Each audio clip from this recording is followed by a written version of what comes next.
Hey pals, welcome back to a new video. Today we're going to be covering animation basics in Aseprite. In this video I'm going to show you all of the features for all of the tools and walk you through your first animation exercise, which will better prepare you for other videos that I have on this channel already that cover more specific animation principles like walk and run animations, jumping, animating materials like hair, and effects like sword swings and fire. So let's not waste any time and get straight into it. So here we are in Aseprite. To start, what I want you to do is go to File, New, and make a new sprite that is 96 by 96 pixels. Let's use RGBA for now and have the background be transparent. So on a new file, you'll notice that there is a default layer with one frame. That is your basic canvas. Now, when I'm animating for my game, I usually take one of two approaches. Either I'll have a file represent a single animation, or I'll have a file represent a suite of animations for a single character. So an example would be here.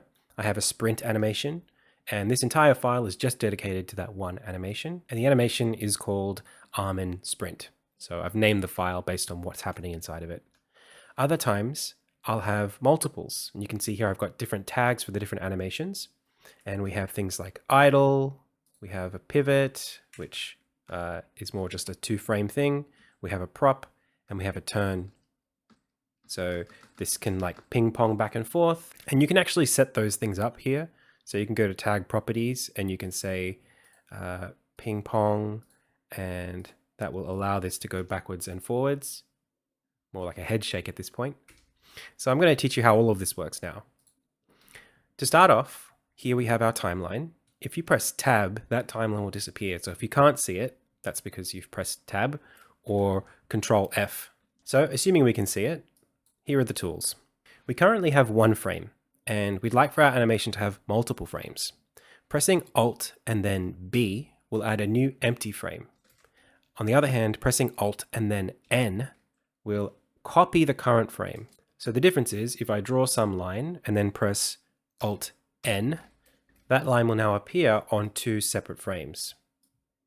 If I press Alt B, I'll get a new frame from scratch. So one thing that I'll do a lot is press Alt N 3 or 4 times and then just go and treat every frame like an offset. I'm pressing the V key to move what's on the frame. So V to move the frame, B to draw new stuff. And you can actually go left and right through the animation using the comma and period keys. So those two chevrons, forward and back, those arrows control the direction. If you do have tags, the arrow keys will skip right through them, while the comma and period key will stay within the animation. A tag can be created by selecting a number of frames using their number and then right-clicking and saying new tag. You can say which frames you want here and then press OK. You can also give it a name, anything you like, and it'll appear there. So that's basic animation, right? You're just creating content and having it adjust on each frame. Of course, most animation involves changing what's on the contents of the frames each time. And whenever you're drawing something detailed, you'll most typically want to be drawing almost from scratch or reusing some elements while adding new elements every single frame. So if you're a beginner and you don't have those skills like me to just sort of like guess where things ought to go, you can use what's called onion skinning to help you get a reference for where something is going. Onion skinning can be turned on with this button right here. It's 2 squares, and the one behind is kind of like a darker shadow square. What this does is it highlights the previous and next frames to the frame that you're currently looking at. So you can see here there are these little tiny arrows right on the periphery of the previous and next frame from the one we have selected. Those are our onion skin frames, and we can actually increase the number of previous frames or next frames by dragging from clicking that little tiny triangle in the top of the frame right there. If you notice your mouse becoming the little horizontal double arrows, then you can click and drag from there. So roughly here, the animation will seem consistent in its speed if the distance between these objects is equal, and it will appear smoother if the distance is smaller. So the more we tighten these gaps between our objects, the slower the object will go because we're obviously moving less distance over time. But of course, the smoother the animation will appear during its motion. One other thing we can do to increase the kind of feeling of smoothness in an animation is to change the frame rate. This will of course require more frames because each frame is only being shown on screen for less time. And to do that, what you can do is click and drag all of your frames, right click the number, and check frame properties to see how many milliseconds the frame should appear for. The default is 100 milliseconds, and every second has 1,000 total milliseconds in it. So 100 is 1/10, which means this is going to run at 10 frames per second. So to double the frame rate, we need to make that duration smaller. Something like 50 milliseconds will give us 20 frames per second. Now, traditional character animation for most cartoons runs at 12 frames per second. So something like 1,000 divided by 12 will give us a number like 83, I think. 83 milliseconds is exactly 12 frames per second, and that's kind of what you'd watch on cartoons. But you can halve that or even double it to go to 24 frames per second. That's the traditional rate of like filmed animation. So if you're watching a scene in a movie, the camera is usually capturing at 24 frames per second. With motion blur, will make it more smooth, but that will make things feel a little bit faster, a little bit smoother. Now, animating can be very laborious, and typically you want to keep the work as light for yourself as possible. So trying to reduce the amount of frames in any animation while still preserving that smoothness is your goal. There are a couple of more tools that Aseprite has that will help you with animation before we go on further. So we've seen the onion skinning.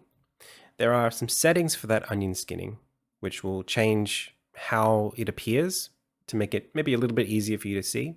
So the opacity of the previous and next frames can be shown here. And the step in opacity tells you how much they change over time. I like to keep this mostly default. I don't really change much of this stuff. It's also possible to tint the frames red and blue over time to make the difference between the future frames and the past frames more obvious. But one setting that I like to change quite a lot is the difference between behind sprite and in front of sprite. For me, I almost always check in front of sprite when I have animations that have backgrounds. So the default Aseprite background is this checkerboard. You can change the background per project or permanently if you want, but I actually typically like to keep this background, but I oftentimes with Shift N add another layer, place that layer underneath our current layer by dragging this blue rectangle and setting that layer to having a color that is nice and flat with a high contrast on our animated object so that we can see the object really, really obviously.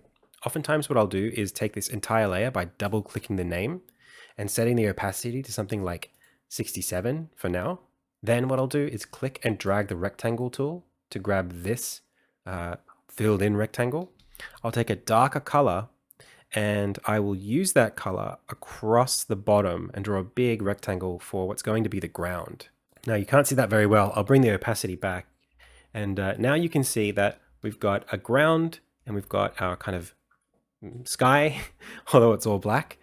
I do this very often when I'm animating, and it's there just to give me a reference point of where the basis for the character should be. In fact, once I've done some character design, sometimes I'll also place a transparent version of that character in the frame. There's one more Aseprite animation feature that I like to use to help me with this workflow, and that is linked cells. So if you click and drag from the last frame to the first frame on that bottom layer and right click, you can see this link cells property. What it does is makes every single cell on this layer the same contents. So if I take the background and shift it, it's going to be shifted everywhere. That lets me create some kind of a root for the project, some basis. And if I'm going to be animating a character, I typically want to know where the character needs to be marked. So what's the center of the animation? Where is the ground? You know, how tall are they? All that kind of stuff. We can put that inside of a reference layer on the background, which is linked like this. And if you want to make sure that any new frames that we add are also linked, you can click this little icon here, and that will ensure that when we press Alt-N, new frames are also linked. If we don't have this selected and we press Alt-N, new frames are just copies, or even Alt-B will give us nothing. If you've made it this far, congrats, you now know how to use the animation tools in Aseprite. Now, let's take everything that we've learnt and put them together to do our first animation. We're going to do a bouncing basketball animation, okay? So let's delete all of these frames so far. let's start with a drawing of our reference ball. Okay, so I'm just going to grab some color. Let's make it an orange.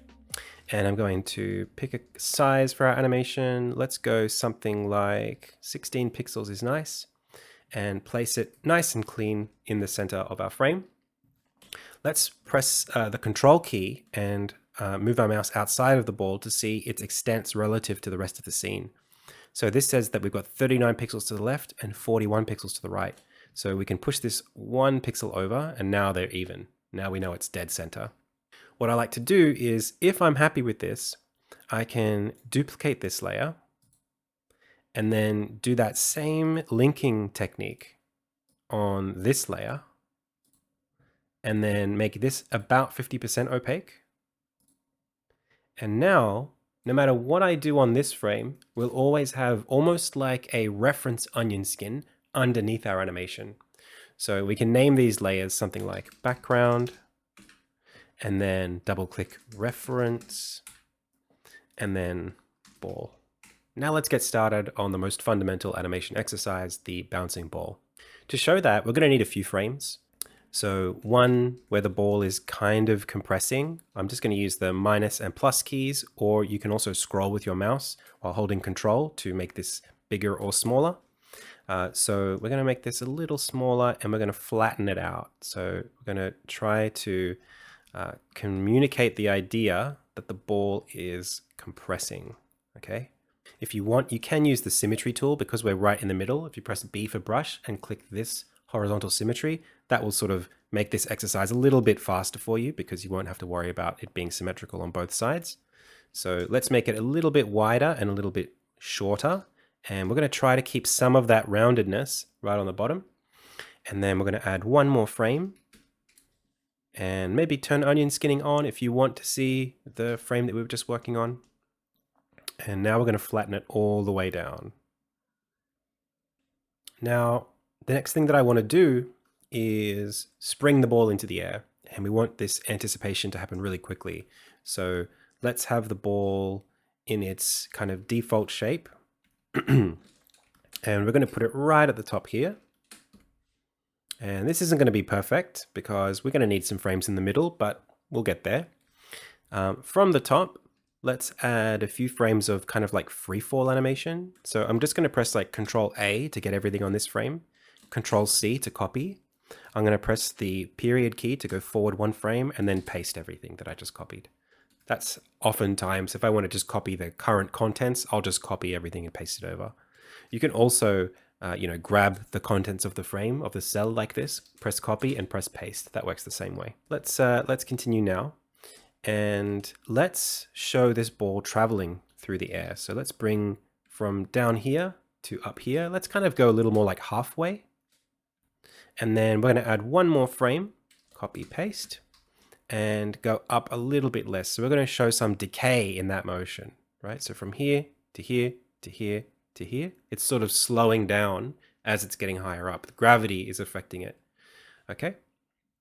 Now, we kind of want it to hang a little bit more in the air. Maybe we'll go up like one more pixel. Now I'm going to press Alt-N to add a frame because we don't know how many we need now. So we're just going to keep going until we get something we like. Let's go 1 pixel down. And now a few more pixels down. And halfway to the bottom. And let's go to the very bottom now. Now it's not going to flow because it's not actually a loop yet. So we're going to make it loop, but we'll get to that. Let's just first figure this thing out. So that was a really good start. Let's remove the reference and zoom out and see how we went. Not bad. Okay, there are a few more things we can do to make this feel a bit better though. So right now, what we have is from frame 1 to frame 12, we have some compression. Then we have a couple of frames of nothing happening. Then we spring up into the air. We're going to hover a bit and then come back down the way we came until we hit the base again. Now we've got 2 frames here that are the same. Because 12 and 1 are the same, they're going to feel like a delay when it loops. So if we don't want there to be a delay, we can delete frame 12, and that's going to feel a little bit more fluid. There's more that we can do here though. So one thing that we do oftentimes in animation, traditional animation, is squashing and stretching. When things move very quickly, like a baseball being thrown at high speeds, we often kind of interpret it as flattening out. So what can happen here is we can squash this down by going like this and then stretch it inwards like that. Okay, you can use your selection tools. That's the M tool to create a transform selection. And then with that marquee tool, we can drag it. If you hold Alt while you drag, it'll make it a symmetrical squash. I can also just go back to that symmetry tool and then just fill it in here. That's going to kind of make it feel a little bit more springy. And actually that added length between the ball on this frame and this frame, that extension is actually going to work in our favor as kind of like a smear. So when the eye follows an object, what it likes to do is compare the difference between the object as it's moving over time. In this case, we've got a little bit of a gap here and a gap here. By making those gaps smaller, it actually makes it easier for our eyes to follow because we find it easier to see that the objects are the same object that have just shifted rather than two separate objects. You can imagine if we didn't have this frame at all, then going from here to here in one frame doesn't really allow us to guess how it got there. We're pretty good at guessing how things move, so it'll probably still work. But generally speaking, when you've got more minute details, things like eyes moving around, if they move in smaller increments, they're easier to track. But in this case, we're actually extending the object to make the distance longer, but the gap between those two frames shorter. It's a bit of a trick that traditional animators use. Another tool that they like to use is like duplication.